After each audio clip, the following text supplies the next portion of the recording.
යහපත වේවා හැමෝටම මේ දවස්වල කතා බහට ලක් වෙනවා මේ ඉස්කෝලවල ගුරුවරුන්ට ශිෂ්‍යයන්ට දඬුවම් කරන්න බෑ කියන කතාවක්. එහෙම නැත්නම් ඒකට යම්කිසි අවහිරතා ඇති කරලා තිනවා. ඒකට එරෙහිව යම්කිසි නීතිමය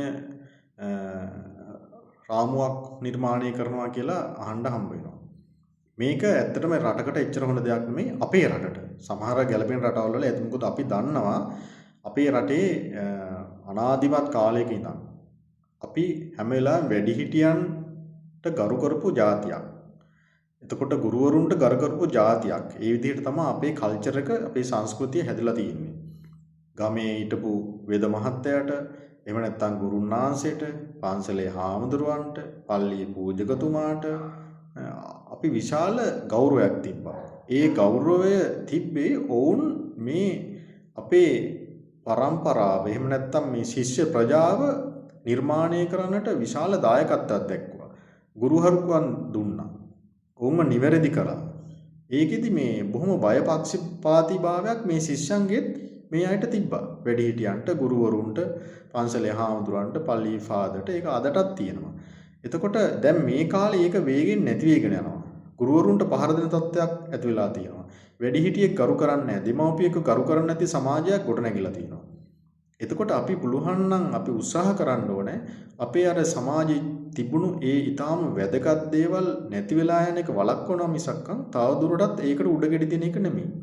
හැබැයි සමහරලාට ගුරුවරු වැඩිහිටියෝ දරුවන්ට බොහොම මිලේච්ඡ විදිහට පහර දෙනවා කටයුතු කරනවා නම් මානසික පීඩනයටපත් කරනවා නම් ඒකට විරුද්ධව නීති නිර්මාණය කරාට කමක් නැහැ. හැබැයි මේ දරුවෙකුට දඬුවම කියන්නේ ලංකාවේ සාමාන්‍යයෙන් භාවිතා වෙච්ච ක්‍රමයක් දරුවෝ නිවැරදි කරන්න. ඒ දරුවෝ ඒක පාවිච්චි කරන ගුරුවරයා හරි වැඩිහිටියා හරි දන්නවා ඒකේ සීමාව මොකක්ද කියලා. ඒක දැනගන්න මෙච්චර කල් අපේ රටේ දරුවෝ හැදුනේ ඒ දෙමව්පියන්ගේ ඒ සීමාව දන්න හන්ද, ගුරුවරුන්ගේ සීමාව දන්න හන්ද. ඒතර ගුරුවරයෙකුට දඬුවම් කරන්න බැයි නම් ශිෂ්‍යයෙකුට මේ රටේ වේගින් දරුවෝ වැරදි කරනවා. මත්ද්‍රව්‍ය වලට ඇබ්බැහි වෙනවා. අධ්‍යාපනය කඩාකප්පල් කර ගන්නවා. ඊට පස්සේ පාසල් කාලේ සමහරලාට ගැප් ගන්නවා. මේ වගේ ඊ타මත්ම විකෘති සහගත දේවල් මේ සමාජයේ සිද්ධ වෙනවා. ඒකට ඒව පාලනය කරන්න සහ ඒ ශිෂ්‍යයන්ව හදන්න අපේ දරු පරපුර හදන්න ඊ타ම වැදගත් මෙහෙයක් සිද්ධ කරන කට්ටිය තමයි ගුරුවරු කියන්නේ.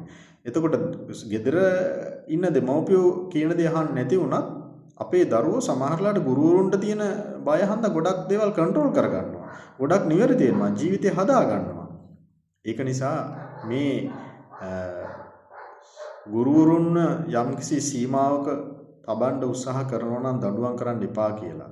එතකොට මේ නොදන්න දරුවෝ අතට නීතිමය වරප්‍රසාදයක් ලබා දෙනවා නම් ඕගොල්ලන්ට ගැහුවොත් ඕගොල්ලන්ට එරෙහිව කටයුතු කරුවොත් මෙන්න ඔයාලට පොලිසියන්ට නීති ක්‍රියාත්මක කරන්න අවස්ථාවක් තියෙනවා කියලා. ඒක මොන තරම් අපරාධයක්ද?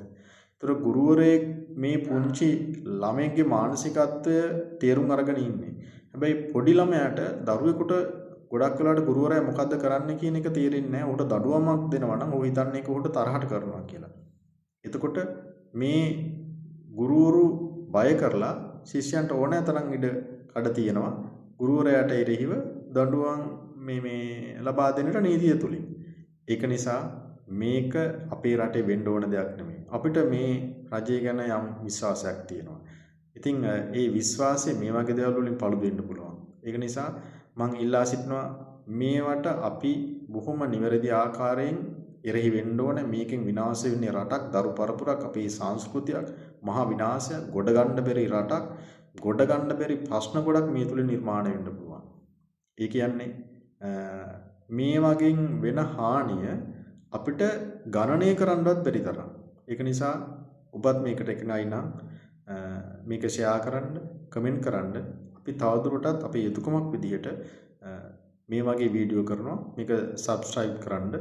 අපිට පුළුවන් විදිහට මේ රට හදන්න දායක වෙමු. ජේසුස් පීඨයි.